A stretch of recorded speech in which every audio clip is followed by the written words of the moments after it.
தைப்பூசம் நல்லபடியாக உங்களுக்கு வே வெ நல்ல விரதம் இருந்தீங்கன்னா, ஒரு 7 நாள் விரதம் இருக்க முடியலனா கூட பரவாயில்ல. ஒரு 3 நாள், இல்ல அட்லீஸ்ட் 1 நாள் விரதம் இருந்தீங்கன்னா கூட, நம்ம ஏற்கனவே முருகனுக்கு விரதம் பேர்ல நெறைய இன்டர்வியூ குடுத்துருக்கோம். நம்ம இன்டர்வியூ தேடி பாருங்க. அந்த விரதம் ஃபாலோ பண்ணீங்கன்னாவே, இந்த தைப்பூசமே உங்களுக்கு சூப்பரா ஒர்க் ஆகும். நமது மகா சிவராத்திரி வருது 15ஆம் தேதி. இந்த 2 ஃபெஸ்டிவல நீங்க 2 வழிபாட்டையும் ஒழுங்கா பண்ணாலே உங்களுக்கு வந்து சகலமும் கைகூடும். ஸோ நம்ம தெய்வ வழிபாடு சொல்லியிருக்கோம். உங்களுக்கு வந்து நல்ல காசு வரும்.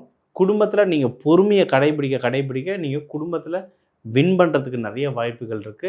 கல்யாணத்துக்கு வாய்ப்புகள் இருக்கு. இது எல்லா சுப செலவுக்கு கடன் காசு வர்றதுக்கு, அதாவது மத்தவங்க கிட்டேருந்து காசு நம்ம பாக்கெட்ல வர்றதுக்கு நெறைய வாய்ப்புகள் இருக்கு. சொன்ன தெய்வ வழிபாடுகள ஃபாலோ பண்ணுங்க. இந்த பிப்ரவரி மாசம் உங்களுக்கு வந்து ஒரு சிறப்பான மாசமா அமையும்.